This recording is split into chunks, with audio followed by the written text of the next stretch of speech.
Welcome to the third part. In the second part video, we had discussed up to mispronounced words. That means गलत उच्चारण करने पर miss Sullivan लगातार उसकी एक सहायक के रूप में उसके साथ बनी रही और जिसके कारण से धीरे धीरे उसने बोलना सीखा. All teacher of the deep known what this means and only then they can at all appreciate the peculiar difficulties with which I had to contend. तो all teacher of the deep known, सारे जितने भी teacher थे जो कि क्या थी, बहरी थी, known what this means, इसका मतलब क्या है, and only they can at all appreciate the peculiar difficulties, यानी कि उन लोग सराहना करते थे. पेकुलर का मीन्स होता है विचित्र, परेशानी. With which I had to contend, जिससे कि उसको क्या करना पड़ता था, संघर्ष करना पड़ता था. कारण बोलने से शी वॉज ब्लाइंड ऑल्सो ना. इन रीडिंग माई टीचर्स में उसके पढ़ने पर my teachers lips was Holi dependent on my fingers. और पूरी तरह से जब मैं पढ़ती थी उन टीचर जो बहरी टीचर थी वो उनके हाथ मेरे होंठों पर रहते थे, तो जिससे कि वो लिपसिंग के द्वारा उन लोग समझने की कोशिश करते थे. I had to use the sense of touch in catching the vibration of the throat. तो मुझे क्या करना पड़ता था कि वाइब्रेशन ऑफ टच यानी कि कंपन, गले के कंपन को उसको महसूस करना पड़ता था. पढ़ती थी. The movement of the mouth and the expression of the face.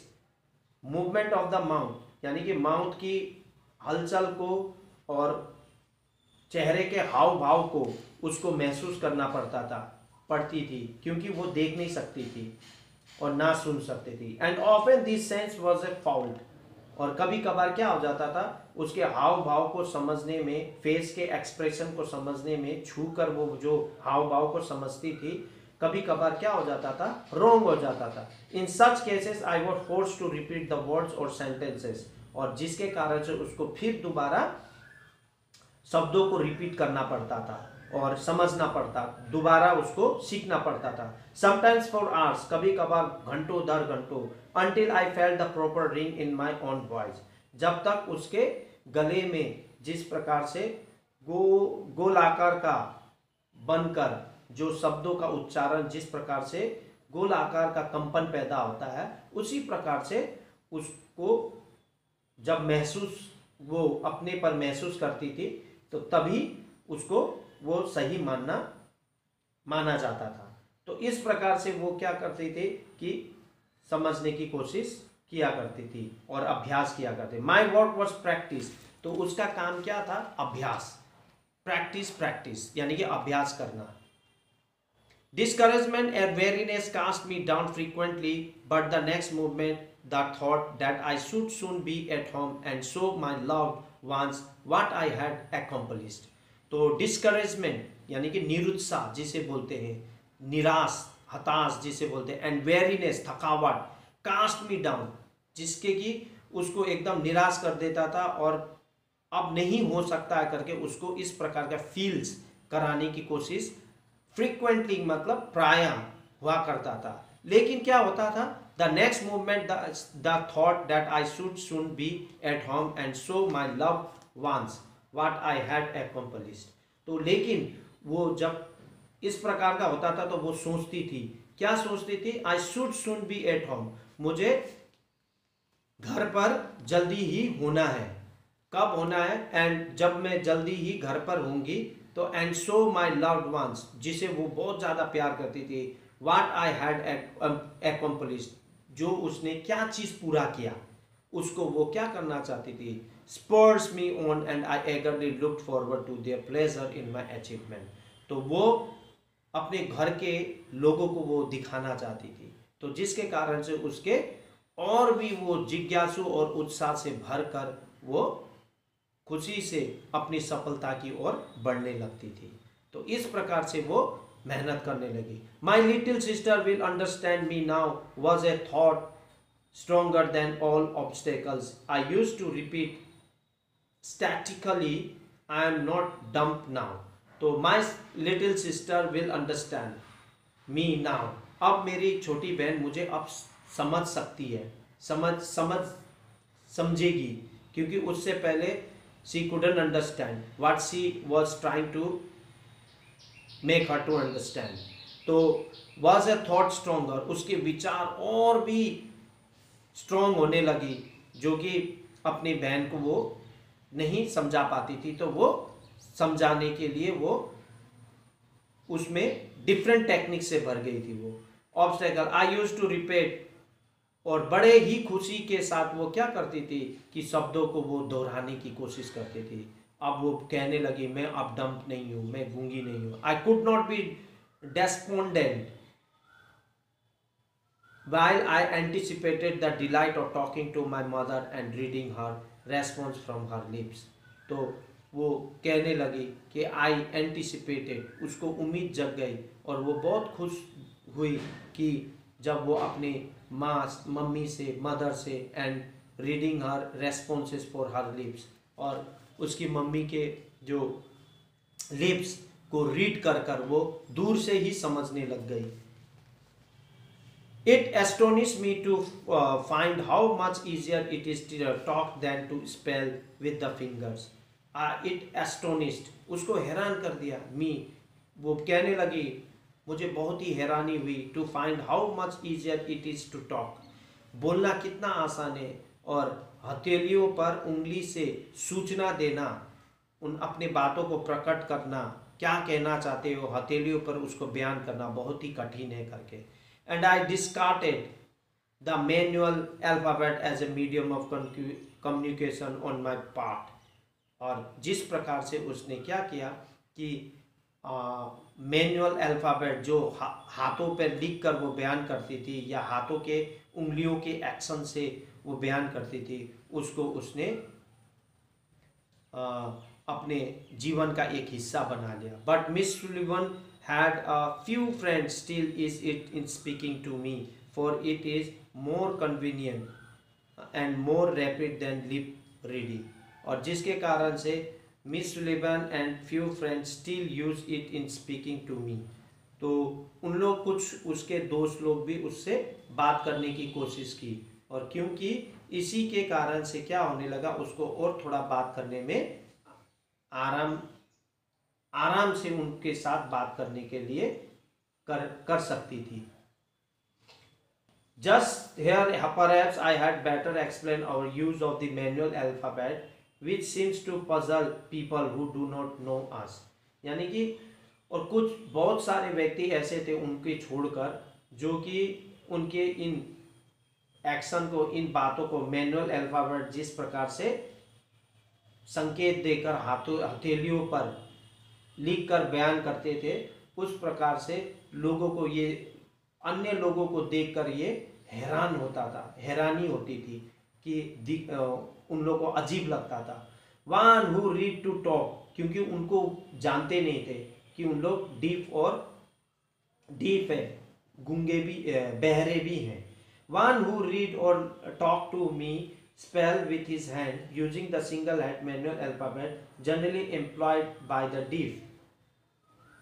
तो सूचित यानी कि with his hand using the single hand manual alphabet generally, I place my hand on my hand of the speaker to slightly as not to impede its improvement।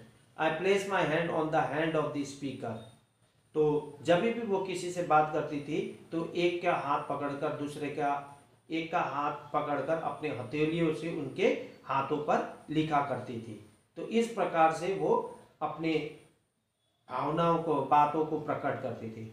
The position of the hand is an easy to feel as it is to see, यानी कि देखने से हाथों के स्पर्श से feel करने पर बहुत ही आसानी होती थी। I do not feel each letter any more than you see each letter separately when you read. Constant practice make the finger very flexible, यानी कि फिंगर के द्वारा, हथेलियों पर लिखने के द्वारा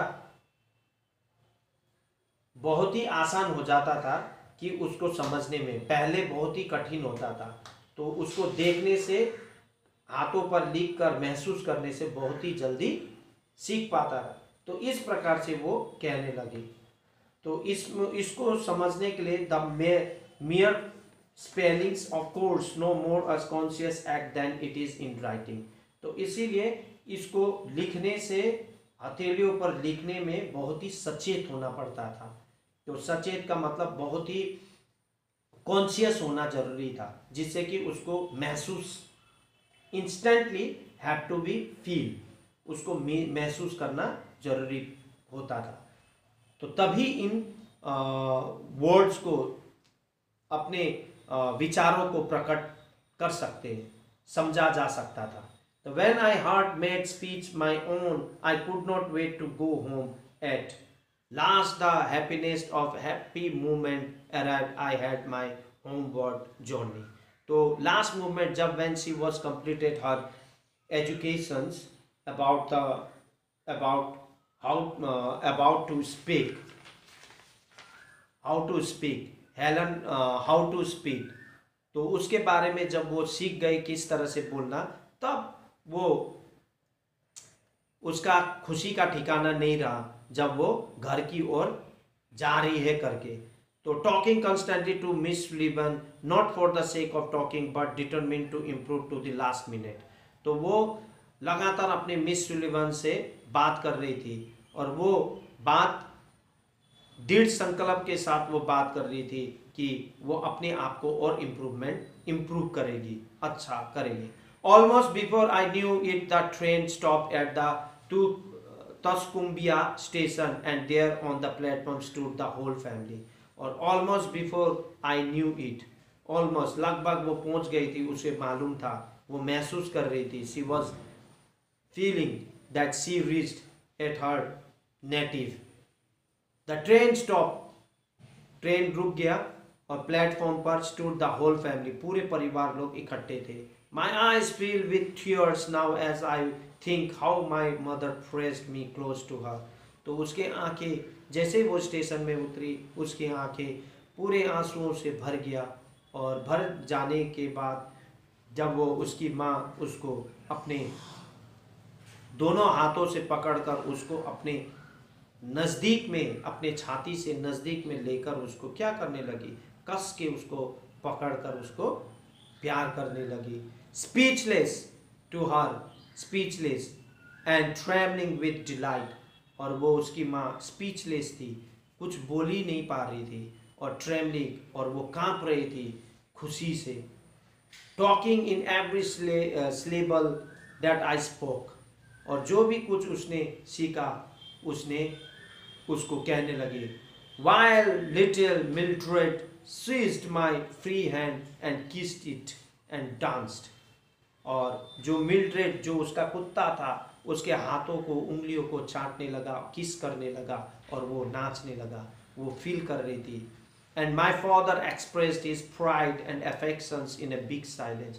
और उनके जो पापा थे, वो अपने एक्सप्रेस, बयान कर रहे थे अपना एक्सप्रेशन, प्राइड, बड़े ही गर्व के साथ, और बड़े ही स्नेह के साथ, अफेक्शन, अपने खामोशी से वो बयान कर रहे थे। तो ये सारे चीज़ों को वो शी वॉज एकदम फील कर रही थी, she was feeling that about this moment.